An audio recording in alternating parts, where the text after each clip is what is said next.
প্রকৃতির কাছে কতটা অসহায় ওরা আসলে দেখে আমার এত খারাপ লাগছে, খুবই কষ্ট লাগছে। মানে প্রায় যখনই বৃষ্টি হয় ওরা এই সাইডটাতে এসে আসলে বসে থাকে। তো আমি সকালবেলা হলে বারান্দার এই সাইডটাতে থাকি, আর জানলার পাশে আমি কিছু চাল দিয়ে রাখি।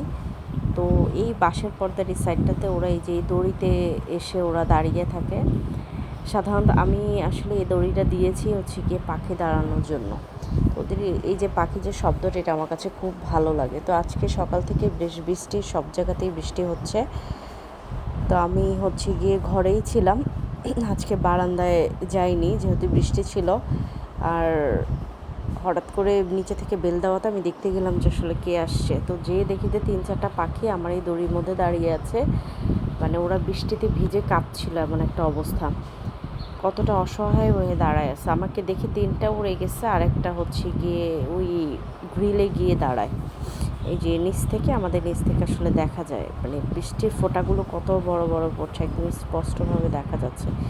তো এই যে বরাবরই আমি ওদের জন্য এখানে চাল দিয়ে থাকি। বেশ অনেক পাখি আসার বারান্দায় আমি একটু কম যাওয়া আসা করে আমি বসলে এই ড্রয়িং রুমের এই সোফাটাতে বসে থাকি।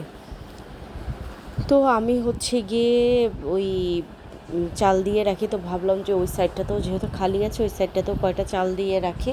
যদি এই পাশে আমি থাকি তাহলে ওই পাশ থেকে ওরা খেতে পারবে। তো বারান্দায় এটা নিয়ে যাই। নিয়ে যাওয়ার পরে দেখি বারান্দার ওই আমার একটা হচ্ছে গিয়ে ড্রিল করা আছে, ওই জায়গাটার মধ্যে আর ঢুকছে না।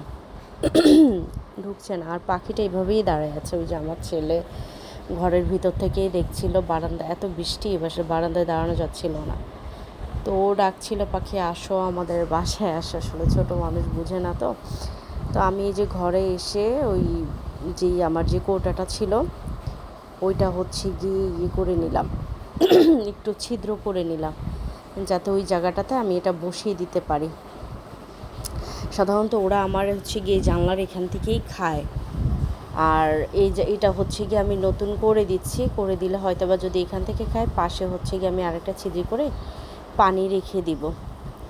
তো এটা বারান্দায় নিয়ে গেলাম আমি, তখনও এত বৃষ্টি পড়ছে। আসলে ক্যামেরাতে অনেক লাগতেছে, মানে একদম পরিষ্কার লাগছে, এত পরিষ্কার না, অন্ধকার হয়ে আছে। তো এই যে এটা আমি শেষমেশ এখানে লাগিয়ে দিলাম।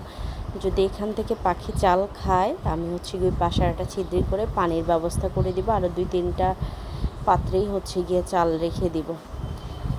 একটুখানি রেখে দিলে আসলে পাখির জন্য ভালো হয়, ওরা খেতে পারে।